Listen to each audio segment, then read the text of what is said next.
गणपति बाप्पा मोरया, मंगल मूर्ति मोरया। नमस्कार पंडित जी, स्वागत है आपका। हमारे साथ पंडित जी मौजूद हैं और आज गणेश चतुर्थी का महोत्सव है, तो पंडित जी से बहुत सारे सवाल हम पूछने वाले हैं। आपके पास भी ना ये एक्सक्लूसिव मौका है, फटाफट आपके जो भी सवाल है पूजा से जुड़े हुए, भगवान जी को कैसे हम हैप्पी कर सकते हैं और क्या चीज हमें नहीं करनी चाहिए जिससे कि भगवान जी हमसे नाराज ना हो जाए, वो सब हम पंडित जी से पूछेंगे। आप फटाफट यूट्यूब पे हम लाइव है, हमारे चैनल पे आप ढेर सारे कॉमेंट्स करिए क्योंकि पंडित जी ना आपको आपके सारे सवालों के जवाब देंगे। पंडित जी, सबसे पहले मुझे आप ये बताइए कि हम क्यों गणेश चतुर्थी मनाते हैं। ये तो पता है कि हमें बप्पा का हैप्पी बर्थडे है, लेकिन कहानी क्या है, कैसे बप्पा आए, कैसे पूरा गणेश चतुर्थी का जो जो पावन अवसर हुआ वो हम कैसे शुरू करते हैं, क्यों मनाते हैं। पहले तो मेरी तरफ से आपको और पूरी एबीपी न्यूज़ टीम को गणेश चतुर्थी की हार्दिक शुभकामनाएं और बधाई। इस टीम पे, इस सेट पे जो सब लोग गणेश जी को स्थापित करते हैं, और ये बहुत 10 सालों से मैं भी कुछ साल आया हूँ, फिर आ जाने का मौका मिला, सौभाग्य हुआ गणेश जी की सेवा करने का। इसकी पौराणिक मान्यता यही है कि महर्षि वेदव्यास जी जब महाभारत की रचना किए थे तो उसको लिपिबद्ध करने के लिए, उसको लिखने के लिए उन्होंने सोचा ऐसा कौन है जो कि इतनी बड़ी इसमें जो है उसको सतसहस्त्रिक 1 लाख श्लोक महाभारत में जो हैं वो हैं, और उसको कौन लिखता। तो गणेश जी को बुद्धि के लिए सबसे ज़्यादा माना जाता है, इनकी प्रखर बुद्धि है और बहुत तेज माने जाते हैं। तो गणेश जी को उन्होंने सोचा कि गणेश जी से ही लिखवाया जाए। तो भाद्रपद शुक्ल चतुर्थी को आज ही के दिन भगवान गणेश जी ने महाभारत लिखना शुरू किया था, और इनको लिखते हुए 10 दिन हुए थे। अनंत चतुर्दशी के दिन जाके वो समाप्त हुआ था। तो वो लिखते लिखते इतने मतलब दिन रात इन्होंने इतनी मेहनत की थी कि इनके शरीर पे धूल मिट्टी इत्यादि इतनी जम गई थी।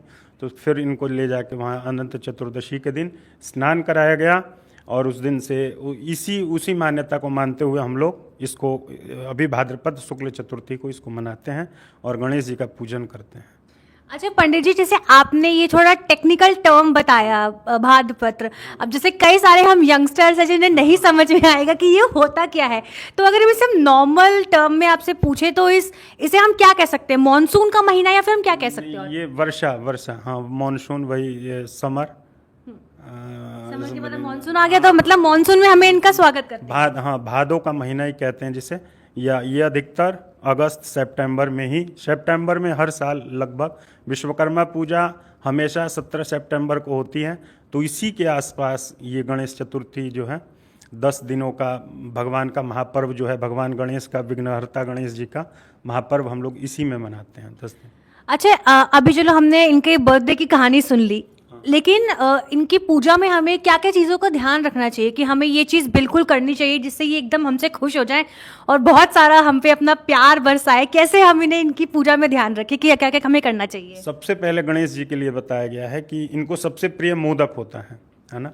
दूसरा दुर्वा सबसे प्रिय है इनको, क्योंकि एक राक्षस का वध इन्होंने किया था, उसके बाद इनके पेट में बहुत ज़्यादा जलन हो गई थी, तो इनको दुर्वा पीस के पिलाया गया था, तो इनके पेट की गर्मी जो है शांत हुई थी, और तब से गणेश जी को दुर्वा बहुत प्रिय होती है।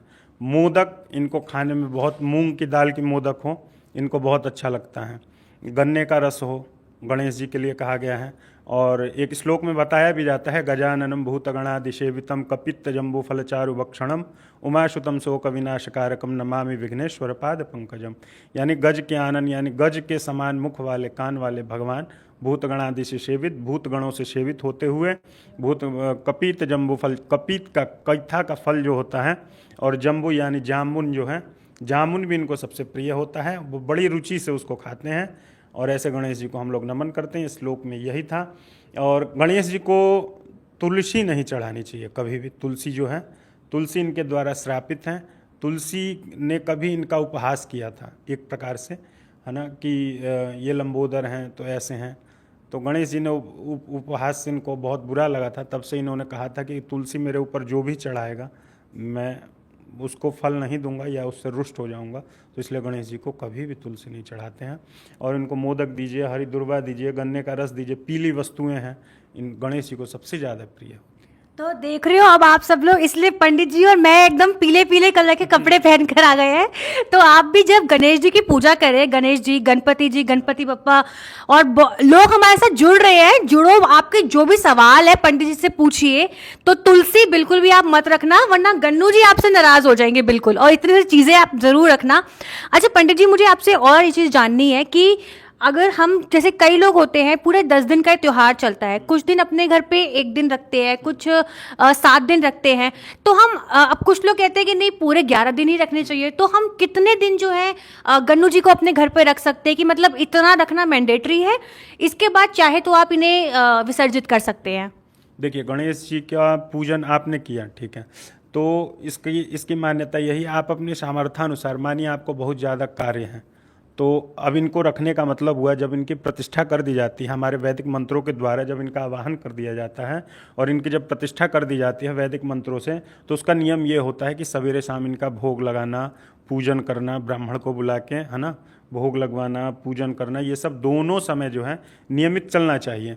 तो मानिए किसी के साथ ये व्यवस्था ना बनती हो, है ना, कोई अपने कार्यों को भी देखना है, सबका सबका अपना अपना काम भी है, तो सब कुछ देखते हुए जिसके पास जितना समय मिल पाता है, तो वो जितना भी बन सके भगवान की पूजन करनी चाहिए, भगवान गणेश का पूजन करनी चाहिए श्रद्धा भाव से। जितना भी करेंगे गणेश जी का वरदान, इस गणेश चतुर्थी को वरद गणेश चतुर्थी भी कहा जाता है, इसमें वरदान भी मिला था, इसलिए इसको वरद चतुर्थी भी कहा जाता है। इसके पहले जो भाद्रपद में ही, इसी मॉनसून के महीने में ही, ये जो शुक्ल पक्ष है, शुक्ल पक्ष का मतलब हुआ उजाला पक्ष, और इसके पहले जो अभी कृष्ण पक्ष बीत चुका है, तो उसमें भी जो चतुर्थी होती है उसको संकष्टी गणेश चतुर्थी कहते हैं, जिसमें उन्होंने संकट को हरा था, और ये वरद गणेश चतुर्थी है। तो ये दोनों हैं, और इसमें गणेश जी की कृपा बहुत ज़्यादा होती है विशेष करके, है ना, और भगवान गणेश सबके ऊपर कृपा करते हैं। तो हम मिनिमम कितने दिन हम गन्नू जी को अपने घर पे रख सकते हैं, कि मतलब ये तो मिनिमम है, इतना तो रखना ही रखना है?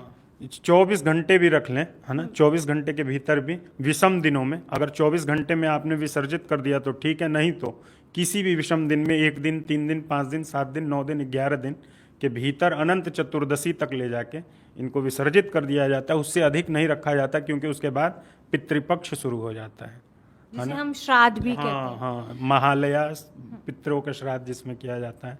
तो इसलिए पूर्णिमा के पहले, यानी इस महीने की पूर्णिमा तिथि के पहले, अनंत चतुर्दशी के दिन, आज से शुरू करके उस दिन 11 दिन होते हैं, उसमें इनको विसर्जित कर दिया जाता है। वैसे तो कहा यह भी जाता है कि गणेश जी का विसर्जन जो है, सब लोग चाहते हैं कि गणेश और लक्ष्मी का निवास सदैव हमारे घर में बना। कभी भी हम इन्हें ऐसे ना बोले कि मतलब लक्ष्मी जी और गणेश जी से थोड़ा ज्यादा प्यार होता है, कि मतलब ये हम इन्हें गुड बाय ना कहे, तब भी ऐसा क्यों होता है, और ये हम इन्हें पानी में ही क्यों विसर्जित करते हैं, ये बड़ा मुझे जानना था। वही चीज मैंने बताया, जब ये महाभारत लिख रहे थे तो वो लिखने में ये इतने ध्यानमग्न हो गए थे कि इनके ऊपर धूल गिरे, मिट्टी गिरे, इनको किसी भी चीज की चिंता नहीं थी। इनको ये था कि अगर जो मुझे वेद व्यास जी ने इस कार्य को दिया है तो मैं इस कार्य को पूरा करूं। और उसमें इतने तल्लीन थे ये अपनी कलम चलाने में, अपनी कलम को चलाने में, कि ये 1 मिनट भी ना सोचे, ना धूल को झाड़े, ना मिट्टी को झाड़े। तो वो जमने के कारण जो है उनको ले जाके गंगा जी में स्नान कराया गया था।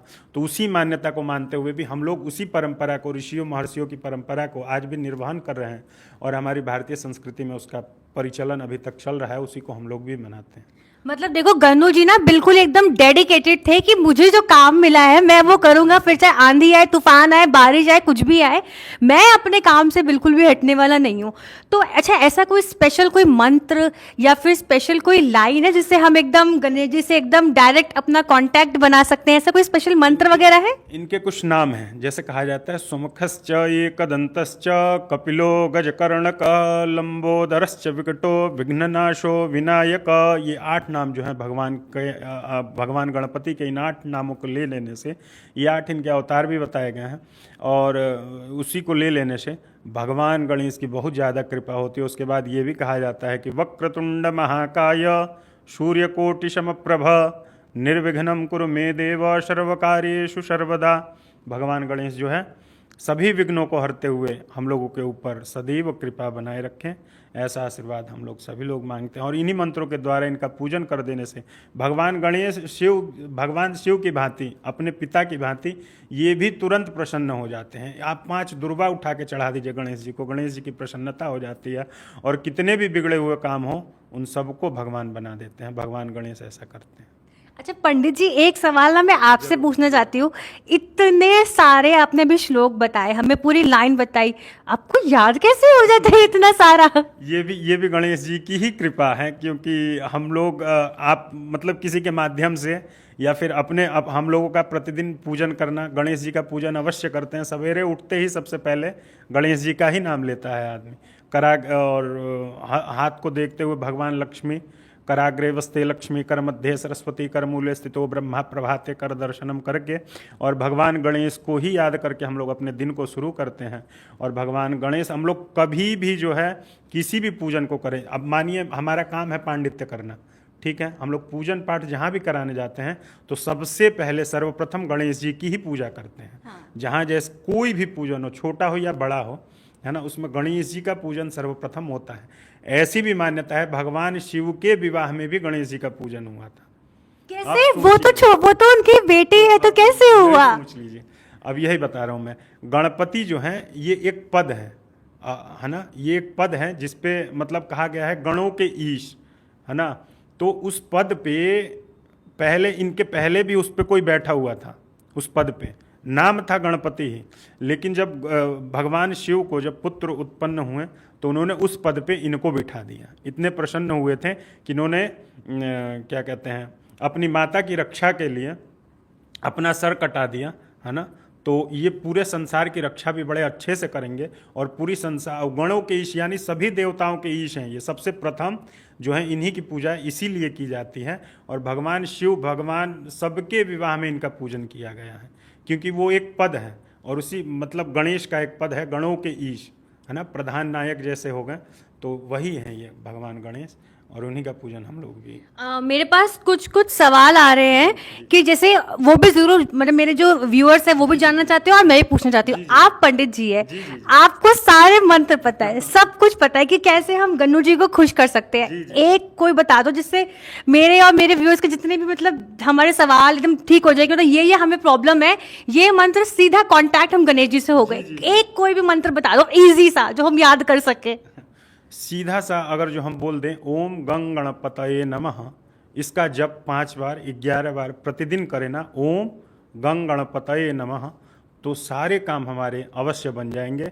इसका रिजल्ट भी देखना हो, इसका प्रमाण भी देखना हो आप लोगों को, परिणाम भी देखना हो, तो आप लोग 21 दिन इस चीज़ को कीजिए। सवेरे उठ के और स्नान इत्यादि से निवृत्त होकर अपने काम में आने के पहले, भोजन करने के पहले बस 11 बार इस नाम को लीजिए, ओम गंग गणपतये नमः। अगर इसमें दुर्वा हो, मानिए इसके लिए बहुत कुछ बताया गया है, विशेष कामना के सहित इनका जप भी किया जाता है। जैसे किसी का विवाह ना हो रहा, मानिए ऐसी बहुत सारी समस्याएं आती हैं। क्यों विवाह ना होने का कारण बहुत सारा होता है। किसी के साथ मतलब कोई देखता है तो कुछ अच्छा लगता है, घर अच्छा लगता है तो कुछ अच्छा नहीं लगता है। ऐसा लड़कों के साथ भी होता है और लड़कियों के साथ, कन्याओं के साथ भी होता है और पुरुष के साथ भी होता है। तो वो उसमें क्या किया जाता है कि जो भी हो, कन्या हो या पुरुष हो, वो लोग 11 दुर्वा लेके, है ना, अगर स्त्री हैं तो वो क्या करेंगी, अगर कन्या है तो वो 11 दुर्वा लेके, उसमें दुर्वा किस चीज को बोलेंगे? ये दुर्वा की माला जो हमने गणेश जी को पहना, ये सबसे अच्छा, ये हरे रंग को विशेष रूप से मंगाया गया था।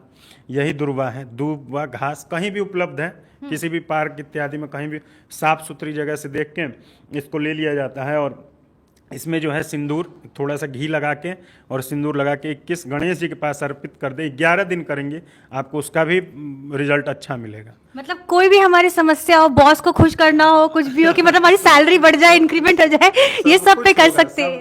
सब कुछ होगा। उसके लिए विशेष गणेश जी के पास, गणेश जी का है मूंग की दाल, मोदक चढ़ाइए, 11 मोदक चढ़ा दीजिए गणेश जी के मंदिर में या फिर गणेश जी के पास। घर में तो हमारी हिंदू सनातन परंपरा इतनी अच्छी है कि निश्चित ही सबके घर में गणेश जी और लक्ष्मी जी की मूर्ति होती है। छोटी हो या बड़ी हो, सब लोग रखते हैं। और एक नियम ये भी बनाया गया कि घर में बहुत ज़्यादा बड़ी मूर्ति नहीं रखी जाती, इसलिए सब लोग छोटी छोटी मूर्तियाँ रखते हैं। दीपावली पे विशेष करके गणेश जी का और लक्ष्मी जी का पूजन किया जाता है ना। तो उसी में जो है भगवान गणेश अपनी रिद्धि सिद्धि और शुभ लाभ के साथ उपस्थित होते हैं दीपावली के दिन, और आज भी उनका पूजन किया जाता है। विशेष करके भगवान को वही दुर्वा चढ़ाना, मूंग की दाल चढ़ाना, गन्ने का रस चढ़ाना या फिर गन्ने के रस से अभिषेक करना गणेश जी को बहुत ज़्यादा अच्छा लगता है और बहुत प्रिय है। मतलब ये तो बहुत इजी सी चीजें हैं जो हमें मार्केट में आराम से मिल जाएगी ताकि हम गणेश जी को खुश कर सकते हैं। मतलब गणेश जी की ऐसी कोई हाई डिमांड नहीं है कि मुझे ये चाहिए तभी मैं खुश होऊंगा। ये भी भगवान भोलेनाथ की तरह ही प्रसन्न रहने वाले देवता हैं। बाबा भोलेनाथ पे कोई एक लोटा जल चढ़ा दे वो प्रसन्न हो जाते हैं, तो पिता का ही आचरण उनके पुत्र में भी जाता है। वैसे ही भगवान गणेश भी दुर्वा चढ़ा देने से प्रसन्न हो जाते हैं सबसे ज़्यादा। इनको और कुछ नहीं चाहिए, सोना चांदी कुछ मत चढ़ाओ, बस दुर्वा चढ़ा दो, 11 ये खुश है। जितना कोई एक सोना चढ़ाने से खुश होगा उतना भगवान दुर्वा चढ़ा देने से खुश हो जाते हैं। मतलब भगवान जी कोई ऐसे हाई डिमांड नहीं कर रहे, छोटी सी इतनी सी छोटी सी रिक्वेस्ट है आप हमारे साथ जुड़ रहे हो, बहुत सारे व्यूअर्स हमारे साथ जुड़ रहे हैं, लेकिन सवाल पूछो यार, जो भी आपके सवाल है पंडित जी बताएंगे। पंडित जी ये तो आज जो पूजा के टाइमिंग्स थे वो मतलब सातों मतलब 11 दिन के पूरे अलग अलग होते हैं ऐसे कुछ? कल से जो है सवेरे 7:30 या 8 बजे से पूजन होगा, 9 बजे तक डेली पूजन होगा। और विसर्जन वाले दिन जैसा यहाँ के लोगों का समय बना वैसे विसर्जन वाले दिन होगा।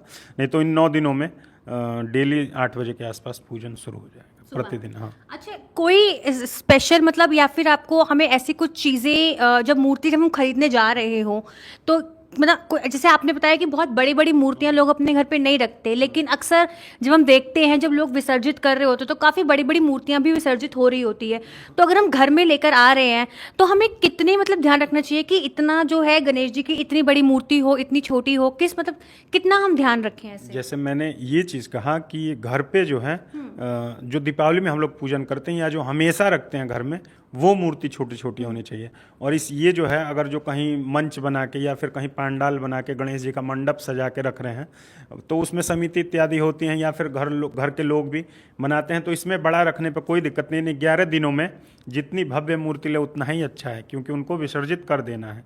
ये कहना नहीं चाहिए, लेकिन यही कहते हैं कि भगवान को विदा कर रहे हैं। लेकिन गणेश जी मन में यही भाव होता है कि गणेश जी हमारे घर में सदैव रहें और अपना आशीर्वाद हमारे ऊपर, हमारे परिवार के ऊपर, हमारे पूरे इस राष्ट्र के ऊपर, सबके ऊपर बनाए रखें, ऐसा। तो हमारे साथ एक व्यूअर जुड़े हैं राहुल गुप्ता, उनका ये सवाल आया है कि लक्ष्मी प्राप्ति कैसे करें इस गणेश चतुर्थी में? लक्ष्मी प्राप्ति करने के लिए भी दुर्वा ही सबसे अच्छा है। दुर्वा में घी लगाइए और हल्दी लगाइए और गणेश जी को अर्पित करें, उससे भी लक्ष्मी प्राप्ति का बहुत बढ़िया साधन है। दुर्वा हर एक चीज़ के लिए मतलब एक तरीके से एंटीबायोटिक है। गणेश जी के लिए दुर्वा चढ़ाएंगे तो सभी फलों की प्राप्ति होगी। और 2 सवाल हमारे पास और आए हैं कि गणेश जी की हिस्ट्री क्या है। ये वैसे हमने स्टार्टिंग में बात करी थी, लेकिन चलो कोई बात नहीं, थोड़ा सा हम बता देते हैं आपको कि हम छोटा सा समरी दे देते हैं हमारे साथ जो अभी व्यूअर्स जुड़े हैं कि गणेश जी की हिस्ट्री क्या है, कैसे उनका बर्थ हुआ। गणेश जी को बताया गया है, गणेश जी शिव और पार्वती जी के जब वो स्नान करने के लिए है ना जाती थी तो उनकी कोई रक्षा करने वाला नहीं था, है ना, क्योंकि सब लोग वहाँ बिना शिव जी के कहे उनकी जितने भी गण लोग थे वो लोग वहाँ नहीं जाते थे। तो माता पार्वती को लगा कि मेरी रक्षा कौन करेगा, ये पौराणिक कथा है, और मेरी रक्षा कौन करेगा ऐसा सोच के वो स्नान कर ही रही थी कि उनके शरीर से जब मैल उत्पन्न हुआ तो उसी से एक बालक का रूप उत्पन्न हुआ, वही गणेश जी, और उन्हीं का आशीर्वाद हम लोग और उन्हीं की पूजा करते हैं हम लोग चले आए। वैसे इनके 8 अवतार बताए गए हैं, गणेश जी के 8 अवतार बताए गए हैं, 8 नामों से हम लोग उनका पूजन करते हैं और उनका आशीर्वाद प्राप्त करते हैं। अच्छा, क्या चीज़ पंडित जी हमें नहीं करनी चाहिए इन पूरे 11 दिनों के दौरान जिससे कि गणेश जी हमसे गुस्सा ना हो जाए?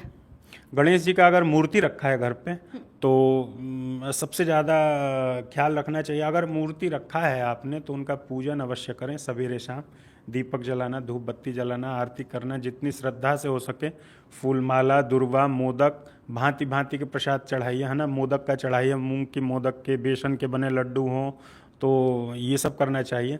और इसमें जो है विशेषकर ध्यान देना चाहिए कि अभक्ष्य चीज़ें नहीं खानी चाहिए। अभक्ष्य चीज मतलब क्या, मतलब कैसे?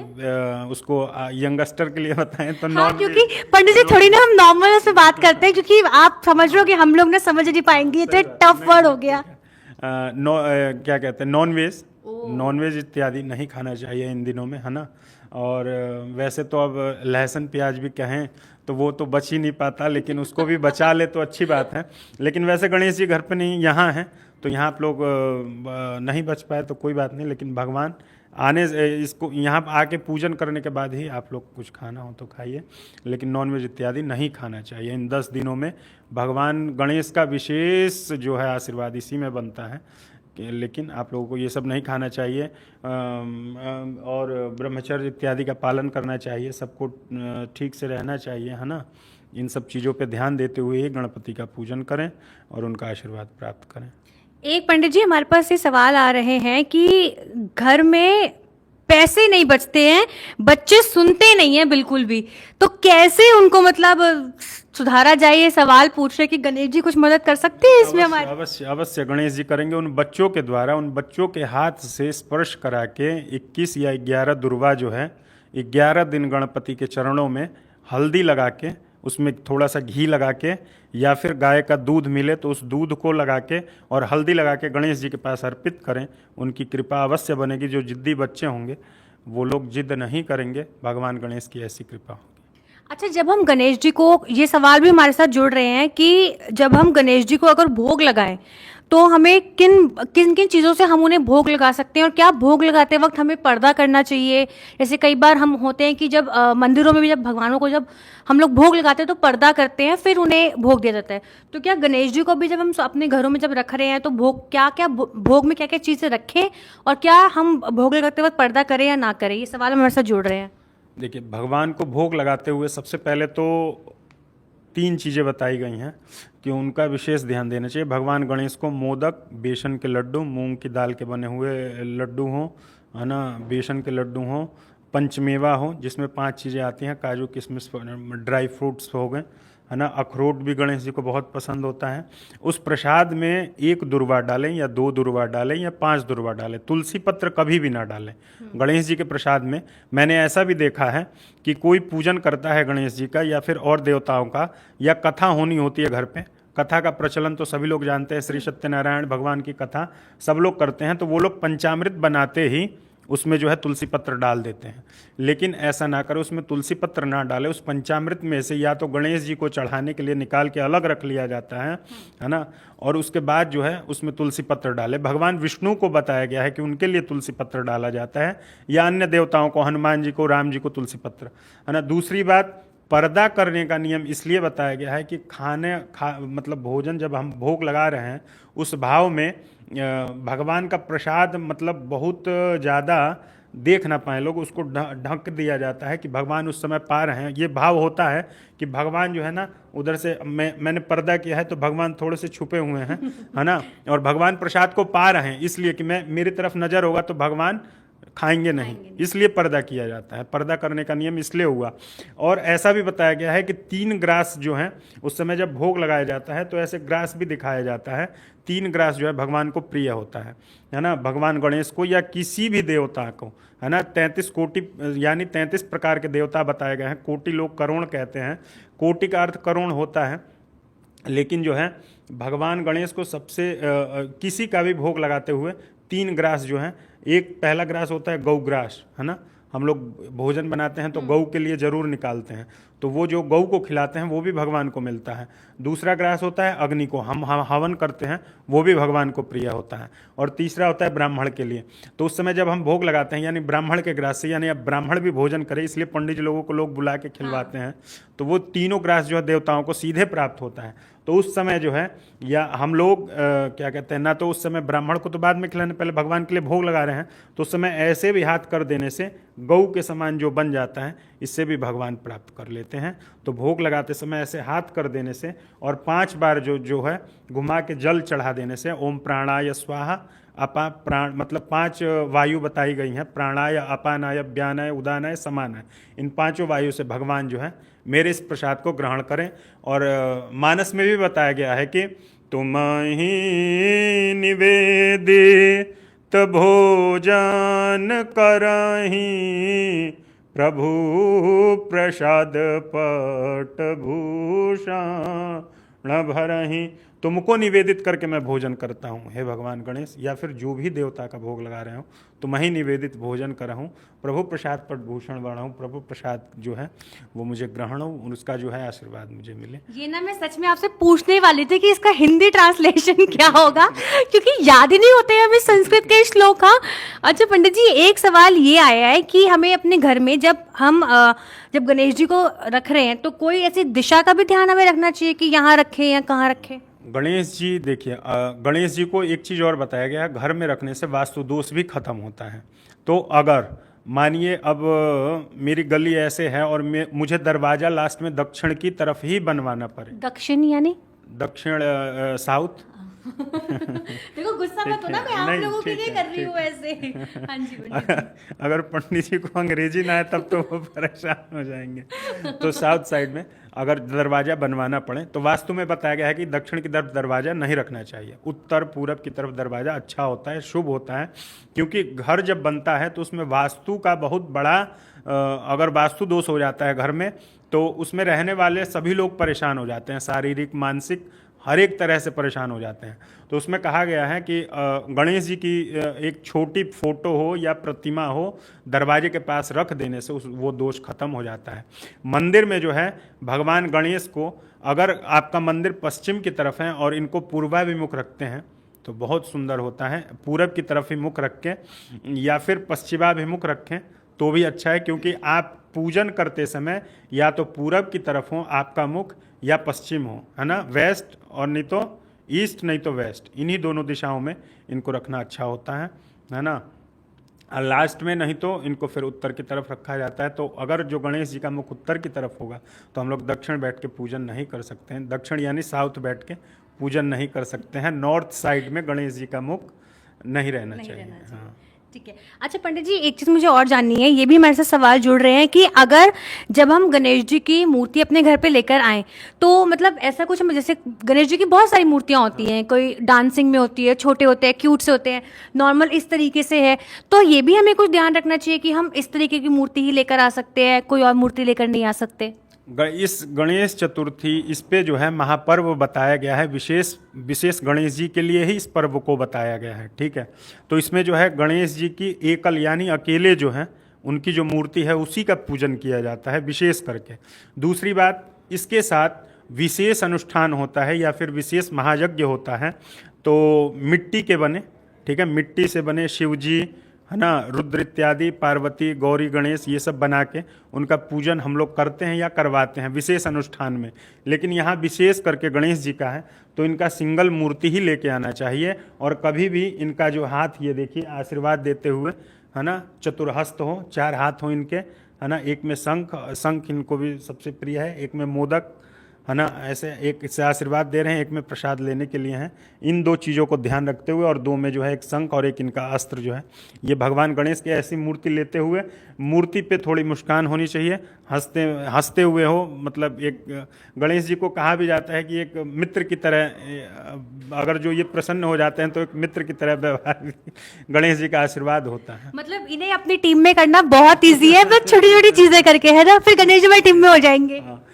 कहीं भी आपने देखा होगा, देखिए भगवान को किसी ने नहीं देखा है, लेकिन चित्रकार जो हैं जो फोटो इत्यादि बनाते हैं वो लोग गणेश जी की मूर्ति बनाते हैं तो उन्होंने कभी भी ऐसा नहीं बनाया कि जिसमें गणेश जी बड़े दिख रहे हों यानी उम्र में ज़्यादा दिख रहे हों।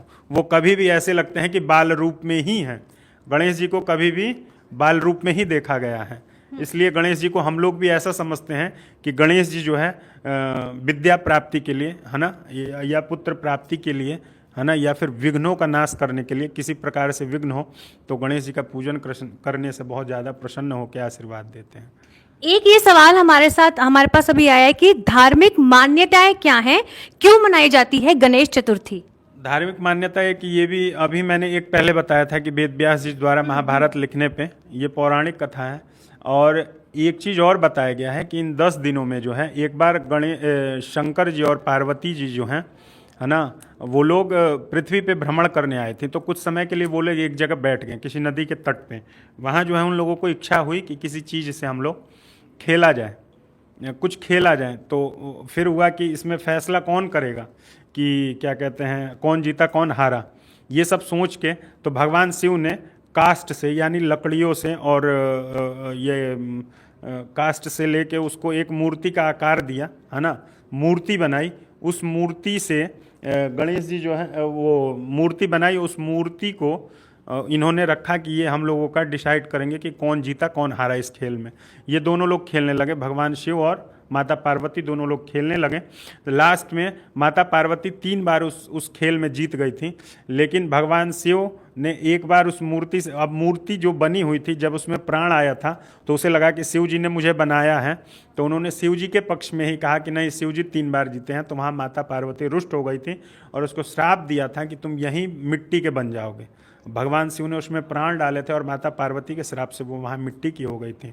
तो उसी समय माता ने ये भी बताया, भगवान शिव बोले कि अरे तुमने तो ये बहुत गलत किया, मानो मैंने अभी उसमें प्राण डाले, तुमने अभी उसको वो कर दिया। तो उन्होंने कहा कि ये यहीं पे साल भर रहेगा। साल भर के बाद जो है 8 मतलब अष्टनाग कन्याएं आके यहाँ जब इसका पूजन करेंगी और 10 दिन यहाँ गणेश की, मेरे बेटे की उपासना करेंगे, तब जाके ये मतलब फिर अपने प्राण में आएगा, जीवित हो पाएगा। तो ऐसी मान्यता के साथ यही 10 दिनों में हम लोग भी यही करते हैं। ऐसी भी एक ये पौराणिक कथा है, एक वेद व्यास जी वाली भी है ना। एक सवाल ये बार बार हमारे पास आ रहा है कि पार्वती जी के और शिवजी जी के पेरेंट्स का क्या नाम था? पार्वती जी के पिता का नाम सब लोग जानते हैं कि गिरिराज की पुत्री थी, पर्वत की पुत्री, राजा हिमालय, है ना, जिनकी पुत्री थी, जिसके चलते इनका नाम पार्वती पड़ा। पर्वत की पुत्री होने के चलते पार्वती पड़ा। और शिव जी के पिता जो हैं, किसको जानते हैं? शिव जी भगवान ब्रह्मा के पुत्र बताए गए हैं शिव जी, ऐसी मान्यता है। और ब्रह्मा किसके पुत्र हैं सब लोग ये जानना है, लेकिन पुराणों में बताया गया है, इतिहास में बताया गया है, ये सबको श्रुति है, सब लोग सुन के ही जानते हैं कि विष्णु सबसे पहले सृष्टि में कुछ नहीं था, भगवान विष्णु हुए, भगवान विष्णु से ही ब्रह्मा और शिव हुए हैं, उनकी नाभि कमल से वो हुए हैं और शिव जी भी उन्हीं से उत्पन्न हुए हैं। इसलिए और ब्रह्मा जी से आगे सृष्टि जो है उन्होंने और ऋषियों को उत्पन्न किया, ऋषियों से उनके कुल चले हैं, जो कि हम लोग अभी प्रचलन में पूजन इत्यादि करते हैं तो अपने अपने गोत्र का नाम रखते हैं। तो हम जिस ऋषि के वंशज हैं, हम लोग उन्हीं को गोत्र में लेके अपना नाम रखते हैं और यही परंपरा है। पार्वती जी और शिव जी दोनों लोगों का हमने दोनों लोगों के नाम बता दिए। पार्वती जी के पेरेंट्स का नाम भी क्या था और शिव जी के पेरेंट्स का नाम भी था, ये भी हमने जान लिया। ये और बहुत कम लोगों को जानकारी है कि ब्रह्मा जी के ही लड़के शिव जी हैं, लेकिन कोई भी ये पुराण उठा के देखे, उसको अवलोकन करे कोई भी, यानी देखेगा तो उसे पता लग जाएगा कि क्योंकि उसमें पूरी सृष्टि के बारे में ही बताया गया है ना। ये हरिवंश पुराण में, हरिवंश पुराण यानी हरिवंश पुराण का मतलब यही हुआ, हरि के वंश का पुराण, पूरी हरि भगवान विष्णु उनके वंश का पुराण जो है उसमें भी यही आया है कि भगवान विष्णु के पुत्र शिव हैं और ब्रह्मा हैं और ब्रह्मा से सब लोग उत्पन्न हुए। तो मतलब हमने अभी देखो इतने सारे सवाल थे, हमने सब बता दिए, पूरी हमने शायद से गणेश चतुर्थी की पूरी हिस्ट्री A to Z सब समझ लिया पंडित जी एकदम हमने। हाँ, और मैंने तो बहुत कुछ पूछ लिया आपसे गणेश चतुर्थी पे। हाँ, नहीं ये भी अच्छी बात है, जानना चाहिए। हमारी सनातन परंपरा बहुत ही सुंदर है और ये अच्छा लगा कि आपने इसको आगे बढ़ाने के लिए और सब लोगों को जोड़ने के लिए अच्छा काम किया, और ऐसे ही करते रहें ताकि हमारी सनातन परंपरा आगे बढ़े और सब लोग इसके बारे में जानें। क्योंकि ना जानने के चलते भी बहुत लोग अंधविश्वास में भी पड़ते हैं, लेकिन सब चीज़ अंधविश्वास नहीं होता, किसी भी चीज़ को भाव से करके उसको पाया जा सकता है। और कहा भी जाता है कि भाव के भूखे हैं भगवान, तो इसलिए भाव से अगर भगवान का पूजन किया जाए तो निश्चय ही आपको कुछ चीज़ें ऐसी 8 चीज़ें बताई गई हैं कि जिस पे विश्वास करने से उसका लाभ मिलता है ना। तीर्थे मंत्रे द्विजय देवे देवज्ञ भेषजय गुरौ सिद्धिर्भवति यादृशी भावना तस्य सिद्धिर्भवति तत्फलेत। यानी कहा गया है कि तीर्थ यानी तीर्थ स्थान जो है, हमने सुना भी है मानिए तीर्थ जो है किसी भी जगह को रख दिया गया है, जैसे बताया गया हरिद्वार में तीर्थ है, ऋषिकेश में तीर्थ है, अमरनाथ तीर्थ है, या फिर तीर्थराज प्रयाग है यानी इलाहाबाद है ना, काशी विश्वनाथ, गंगा जी में नहाने से ये होता है। नदियाँ तो बहुत सारी हैं, लेकिन गंगा जी में ही क्यों बताया गया है? ये तो किसी ने नहीं देखा, किसी ने नहीं सुना, लेकिन हमारे पुराणों में आया है, तो उस पर विश्वास करना, तीर्थ पे विश्वास करना। मंत्र ये किसी के द्वारा लिखे हुए नहीं है, मंत्र सुने गए हैं, वेद मंत्रों को सुना गया है, उसके बाद आगे चल के इसको लिखा गया। पहले जो परंपरा में, गुरुकुल परंपरा में सुन के ही चलता था, बाद में इसको लिखा गया है, क्योंकि वो लोग जानते थे कि आगे इसको सुन के अब चलने वाला नहीं है, क्योंकि आगे ऐसा समय आएगा कि उसको बिना लिखे हुए, बिना पत्रावली के लिखे हुए ये सब नहीं चलने वाला। वैसे भी आज का यूथ जो है वो समझता नहीं है, थोड़ा हमें समझना पड़ता है, टाइम लगता है, लेकिन हमने गणेश चतुर्थी पे बहुत सारे सवालों के जवाब दिए, एकदम A to Z सब समझ गए हम क्यों मनाई जाती है गणेश चतुर्थी। पंडित जी थैंक यू सो मच, आपने इतने सारा कुछ हमें ज्ञान जो नॉलेज भरकर पूरा दिया है। तो गणपति बाप्पा मोरया, मंगल मूर्ति मोरया, जय हो। बोलिए विघ्नहर्ता गणेश महाराज की जय। विघ्नेश्वराय वरदा यशुरा प्रियाय लंबोदराय शकला यजगद्धिताय नागाननाय श्रुतिज ज्ञविभूषिताय गौरीसुताय गणनाथ नमो नमस्ते। बोलिए विघ्नहर्ता गणेश महाराज की जय, एकदंत जी महाराज की जय। नमः पार्वती पतये हर हर महादेव।